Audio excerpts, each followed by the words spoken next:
It's my pleasure to introduce a man you all grew up with. A man who was always there for you every Tuesday night.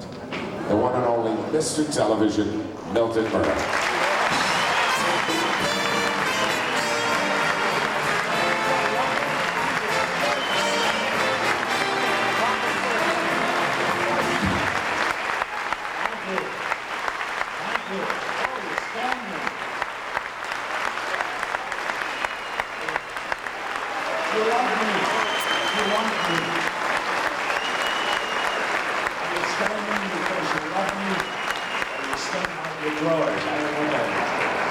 The spotlight's too bright, please.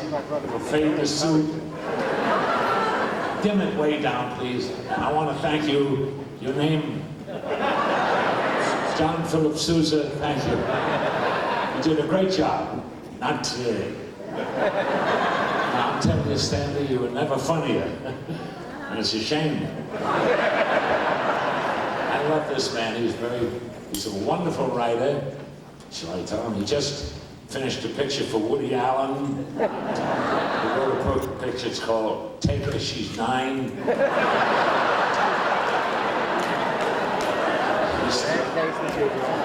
He's doing it right. Another picture's called, for Woody, it's called Close Encounters of the Third Grade. I think that is going to be great. The first time I ever met Irving Chassal, whatever his name is.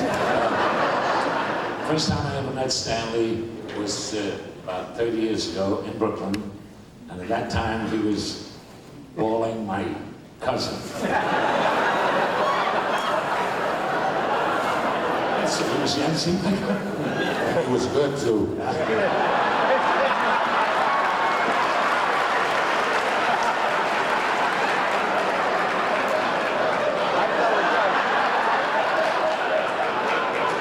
The joke, schmuck.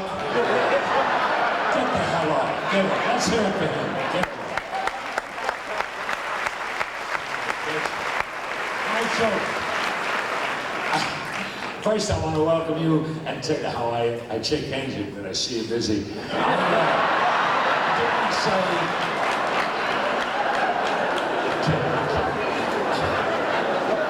do want to say, very, very thrilled to be here, and I'm very, very happy about this whole thing, and being a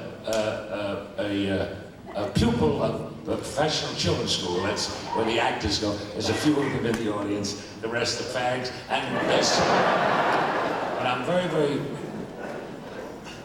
I should get so much gas and being followed by Arabs. But this. Backstage, they're drinking in the green room. They're boozing it up. I don't drink. Jews don't drink too much because it interferes with their suffering. I don't like that. It's a good audience. Good audience. We'll do the whole show. No, I gotta take it. Which joke are you working on, Daddy?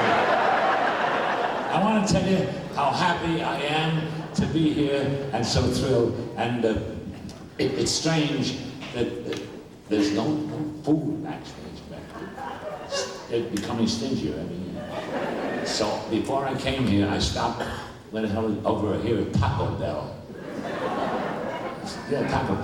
And I was so surprised to find out how the waiter there knew my religious persuasion. Because he kept coming over to me and saying, "Do you want another taco?"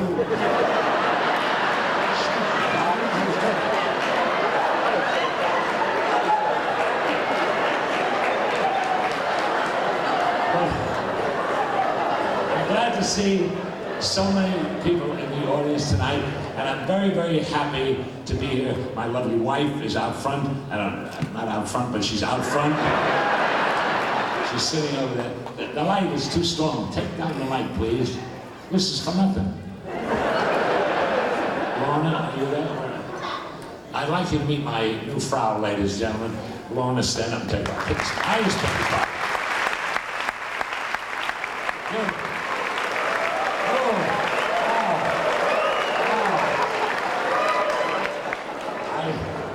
Hey, you know, me being only 73. That's a good laugh. Sorry, lady, 73. I remember you, lady. You heckled me about 30 years ago. I never forget a dress. This, my wife Lorna, get a load of this, man. She's 51 and I'm 84. Just protect me, that's all. I want to tell you something. Sex at 84 is terrific, especially the one in the winter. So, Lorna, she and I make love almost every day of the week. Almost Monday, almost Tuesday. Oh, I gotta tell you, this is a true story. If it's not the truth, I should drop dead in this spot. I gotta tell you. We're married. Listen. What am I shouting about? I got the job. Come on, laugh it up, boys. I laugh when you play. We're married now, how many months? About 8 months, and this is a true story. And 2 months ago, I swear to God, 2 months ago, we made love, Lorna and myself. I mean, for an hour and 3 minutes. Of course, that's the night they turned back the clocks. But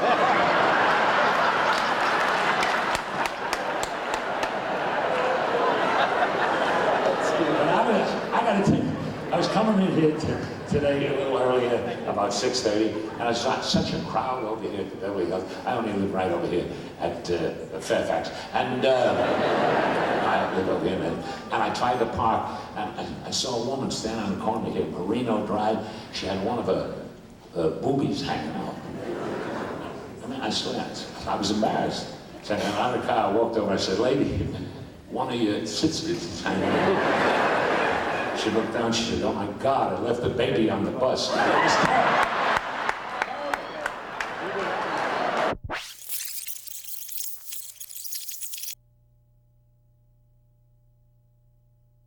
Of course, that's the night they turned back the clocks. But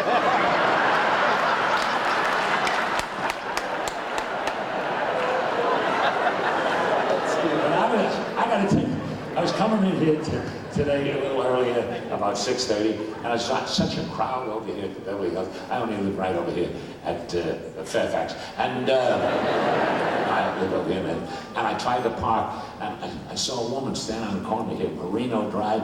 She had one of her boobies hanging out. I mean, I swear, I was embarrassed. So I got out of the car, I walked over, I said, lady, one of your tits is hanging out. She looked down, she said, oh my God, I left the baby on the bus. Terrible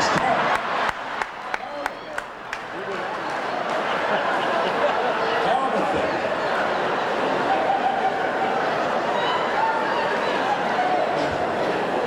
But I want to say, in Beverly Hills, it's changed. I was listening to, this guy was just on, I was listening to him talking about the changes here in LA. I was coming in backstage tonight, and an old lady walked over me. She must have been about 89. She walked over. Wait till I tell her. She looked at me, she said, oh, Uncle Milty. She said, I love you. She said, you know, I've been watching you ever since I was a little guy. I said, get that hell out of here. I must make an announcement right now that the show in the past had been quite lengthy, but tonight the show is not going to be that long.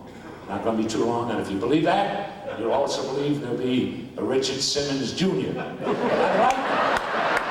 Say,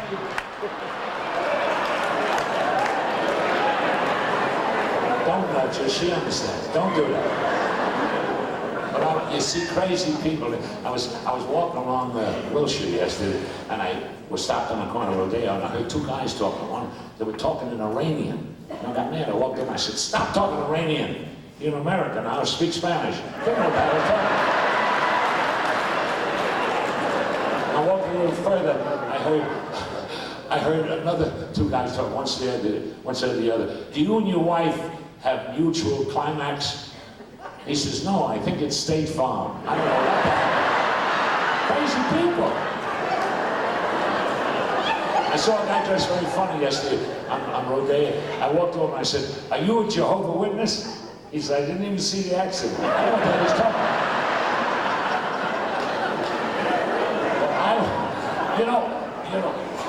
This is the second time I've been telling this. It's a home on music. So far, you played it great.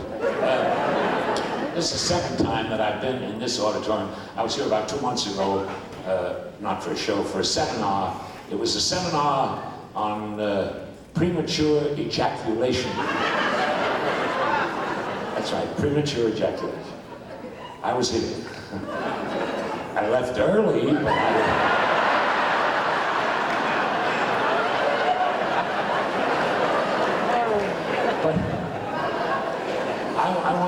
I want to just say this. Oh, he was telling some stories here before about rest homes and Mr. Bush and everything. I got to tell you one story.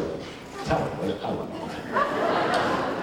In Miami, 3 women in Miami, they're sitting on a porch on Collins and 13th. Such a direct play this time. The name of the hotel, it was a place called Cone Spanish Villa. So these 3 women, these Yankees, they're sitting on the porch and they're rocking and they're rocking and they're rocking. And the first one says the second one, she says, "Tell me,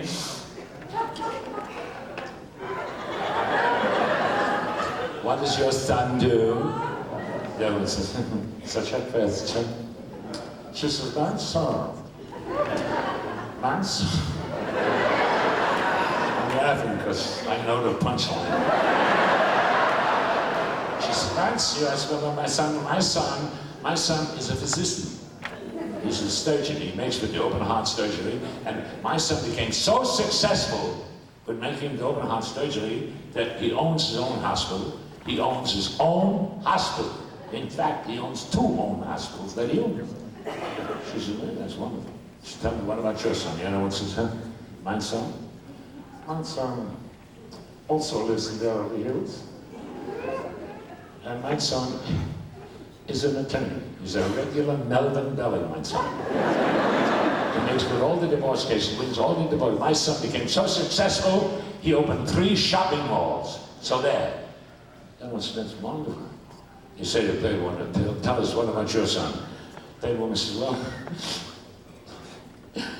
I don't know how to tell you this." She said, "But my son is a homosexual." You say, "Really? What does he do?" She says, "Nothing." They say, "Well, how does he make a living?" She says, "Well, you see, he has 2 friends. One is a doctor who owns his own hospital." They beat me to it. They beat me to it. Hold on. I gotta tell him. Oh, before I go any further, I'd like you to meet our conductor, who's a better motorman, but I would like you to meet him. I want a warm reception. Manny Harmon, ladies and gentlemen.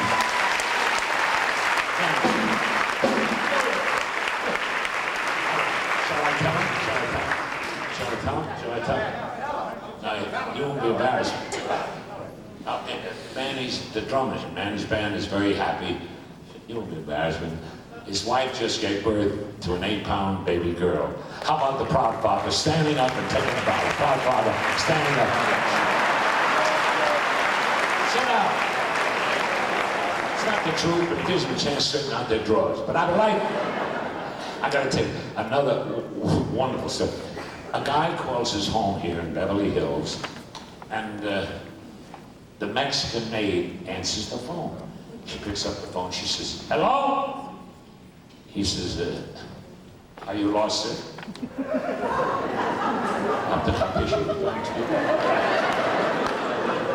Don't get up, make him jump. Martha walks in late. Oh. They're waiting for me. But no, let me tell you the story. The Mexican maid answers.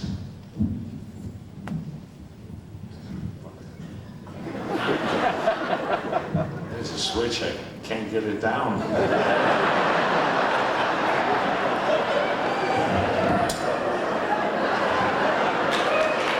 Anyway, man calls his house in Beverly Hills, and the Mexican maid answers the phone. She says, hello? He says, would you do me a favor? Would you please put my wife on the phone? She says, I'm sorry to tell you this, senor, but your wife is in bed with your best friend. He said, what? Yes, your wife is in bed with your best friend. He says, listen, senora, you know what I want you to do?